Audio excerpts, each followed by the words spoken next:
Assalamualaikum warahmatullahi wabarakatuh. Hai, apa kabar semua? Semoga kita selalu dalam lindungan Allah Subhanahu wa Ta'ala. Pada video pembelajaran kali ini, kita akan mempelajari tentang kerajinan bahan lunak bagian pertama di kelas 8 semester 1.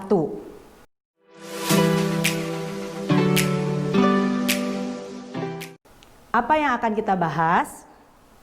Ya, betul sekali.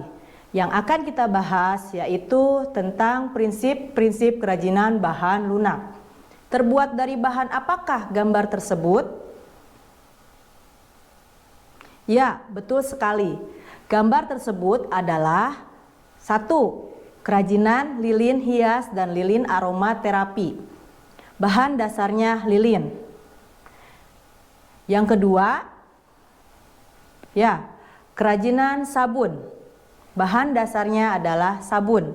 Ya. Yang ketiga adalah kerajinan guci. Bahan dasarnya adalah tanah liat. Lilin, sabun, dan tanah liat dapat dibuat sebuah kerajinan yang indah karena bahan-bahan tersebut memiliki sifat lunak sehingga mudah dibentuk. Pengertian kerajinan bahan lunak.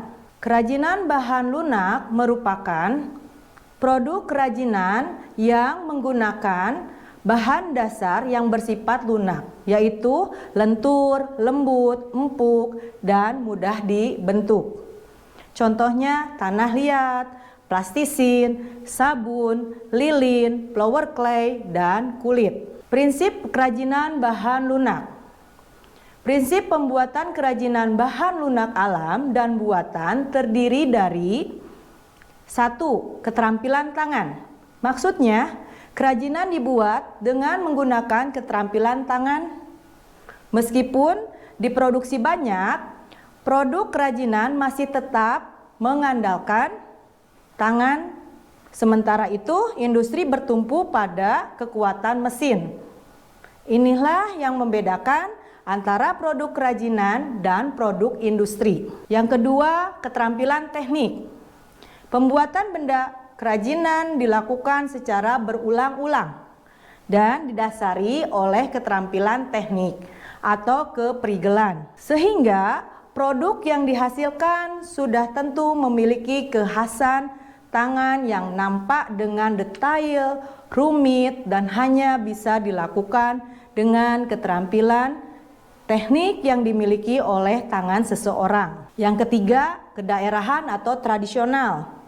Maksudnya, kerajinan merupakan benda-benda yang mempunyai nilai guna praktis, bersifat universal, dibuat dengan keterampilan teknik tangan. Namun, masih dipengaruhi oleh adat istiadat setempat. Secara umum, manfaat dari jenis kerajinan bahan lunak alami dan lunak buatan yaitu sebagai berikut. Pertama adalah kelengkapan busana. Contohnya produk-produk aksesoris seperti gelang, kalung, bros, dan lain sebagainya. Yang kedua adalah kelengkapan suatu benda. Contohnya kotak tisu yang dilengkapi dengan hiasan keramik pada bagian muka. Jika kotak tisu sudah tidak terpakai, dapat dilepas dan dipasangkan pada kotak tisu lainnya. Yang ketiga, kelengkapan rumah atau bangunan. Contoh, air mancur berbentuk kodok di taman rumah. Keempat, kelengkapan keperluan ritual atau upacara adat. Contohnya lilin. Lilin banyak digunakan untuk berbagai acara ritual dan pesta adat seperti pada gambar. Berdasarkan prinsip kebermanfaatan di atas, maka kerajinan bahan lunak dapat dikategorikan sebagai produk-produk berikut ini. Pertama, menambah keindahan. Keberadaan kerajinan bahan lunak dapat memperindah penampilan. Kedua, memberikan penekanan atau kekhasan pada suatu benda. Jika diberi kerajinan bahan lunak, maka sesuatu akan terkesan khas. 3. Menjadi persyaratan pemakaian. Kerajinan bahan lunak merupakan persyaratan untuk dipakai.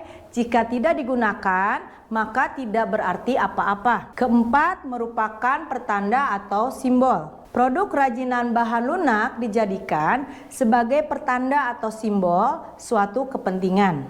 Kelima, dibuat khusus sesuai benda aslinya atau duplikasi. Kerajinan bahan lunak dibuat secara khusus menyerupai bentuk aslinya untuk alasan dan kebutuhan tertentu.